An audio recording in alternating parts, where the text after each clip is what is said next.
So, I mean, Philly, your team, a good week. 0-4. Rant away. This is the lowest point we've ever been. This is the darkest timeline. This is just... I don't know how to describe it. It's just... More than anything, it's just so disappointing. Like, we played the Hawks, and we got manhandled. Yeah, that's embarrassing. Nobody should lose to the Hawks. Our bench didn't even turn up. I mean, I half expected us to lose to the Hawks because that's just what we do. But then played the Celtics away, got absolutely destroyed. Embiid was 1 for 11. Didn't play any defense. And then the Heat, oh my God, it was just embarrassing. It was painful to watch. Losing by, 21 points? Again, Embiid didn't even try defensively. Then the Bucks last night, it was a good game. But yeah, Embiid, again, 6 of 25 from the field and didn't even try defensively again. It's just a common theme. Like, when Embiid is in the lineup, there's so much dysfunction. He's pathetic at the moment.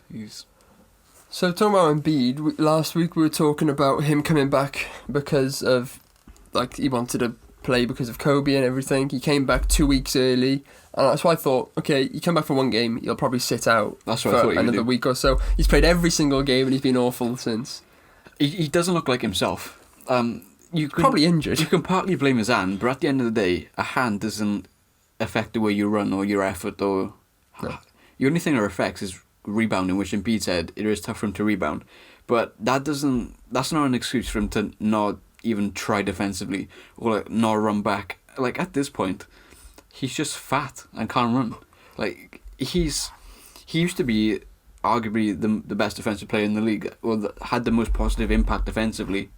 Now, he's just worthless in a way. He offers nothing when he doesn't want to play. He's worthless. It's not even like he needs to be the rebounder though. Ben's like 7 foot playing point guard. Toby can get rebounds. Al Horford's in your team. Like, he could literally just take a game off rebounds and just shoot. Yeah. But last night against the Bucks, all they got as they sent the rotation is Brook Lopez and Robin Lopez, and they were destroying Embiid. In no timeline, in no universe, ever should Robin Lopez be locking up Embiid and then on the other end scoring on Embiid. It should never be happening. But Embiid, he was just getting embarrassed. I feel like at one point he was 1 for 10 or 1 for 11, and honestly, like, I was fuming. Like, I was just sitting in bed at like 2 o'clock in the morning. I was fuming. Well, a couple months back, Embiid had a poor game and Shaq jumped on his back, not physically because he wouldn't be able to deal with that at all really. He jumped on his back saying that he was weak and played with no effort. Then Embiid came back, had a good game, and then went back to being a bad self again. At half-time in the Bucks game, Shaq ruined him, really. And he deserved it. Yeah, like you said about Robin Lopez scoring on him, he was like, how are you letting that man score on you? Is like, quite disrespectful to Robin Lopez, but fair enough in many ways. But yeah, Shaq, not a fan of Embiid, is fair to say, the way but at do you know the Super Bowl?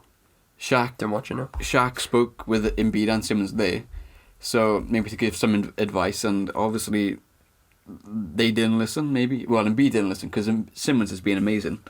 But yeah, I think it's a common theme where Stephen A. Smith, he roasted Embiid on his show. Charles Barkley, who was with Shaquille O'Neal, he also roasted. Well, he roasted the team, saying we're the softest, most mentally weak team in the NBA. True. He's not wrong.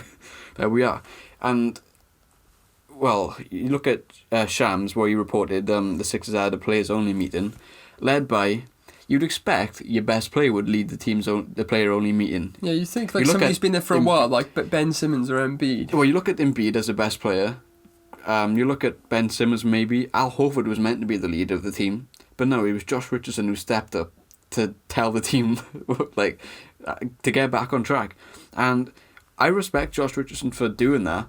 But that's such a bad look on Embiid, Simmons, Horford, and Tobias, who's, again, he was meant to be one of the leaders, and none of them bothered to step up. It's just embarrassing, really. It's an interesting situation, and, well, last week we were talking about how in the trade deadline like coming up that there's a chance now for you to fix it with getting a couple of good shooters off the bench. Spoiler, you didn't really do that. Not really. They both shoot over 40% from three. Yeah, but like you didn't get somebody like we're looking at Luke Kennard, like really good scorers, and Alec Burks has done amazing this season. I'm more than fine with him coming off the bench because he's streaky, but he's the type of player on a good night he can go for 30. And he offers space, and he can actually have the ball in his hand and create his own shot, which no one on this team can do. So this is like our scuffed Jimmy Butler in a way. And Glenn Robinson... a very scuffed Jimmy Butler, fair to say. And Glenn Robinson, he started the process with us, and he's back. And since he was last with us, he's improved so much defensively and his shooting. So I feel like both of them, at the end of the day, look at our bench with Korkmaz and Milton, like... These are upgrades. They're not like amazing players, but our bench was horrific. But so this is an improvement in a way, and I'm fine with it. I was happy with our deadline. Yeah, probably could have. We probably do need a big trade on this in a starting five like setup. So, I got one more thing to say. Okay. I feel like one of the ways to fix this with the Sixers, it's not going to be like a perfect fix, but Horford needs to go down to the bench. You need to have a starting lineup where you have a lot of space, whether that's put in Alec Burks in starting lineup or Shake Milton, and then have Horford play only when Embiid's not playing. I feel that's the only way to sort of remedy the situation. But then again, do you want a player who's earning $30 million a year coming off the bench? Depends how you see it. But often throughout the weeks of this podcast, you have been on and off the boat of trading Embiid. Currently, I know the trade deadline's gone, but keep or trade Joel Embiid. If he plays like he has for the rest of you know how he's been for the past 4 games. To be fair, he's played like this all season. If he plays like this for the rest of the season and the playoffs, I mean, I'm not sure what his market is going to be, but you have to get rid of him at that point. Sell high, because if he's never... Right, I feel like he's sort of given up on Brett Brown. He doesn't really care about the team. At this point, he's only going to get worse if he continues to play like this. So you may as well sell whilst his value is at his highest. I don't know what we'd get for him, because at the end of the day, he misses about 20, 30 games a season. It's painful. I feel like the only situation where he'd be happy in is in Miami with Jimmy. Embiid out. Embiid out. But if we win the championship and... You're not going to win the championship. You never know. No, you do know. If Embiid wins Finals MVP, I don't want to trade him. The Heat have a better chance of winning the playoffs than you do. Oh, I'm jealous of the Heat. I'm so wrong about everything, but more on that later.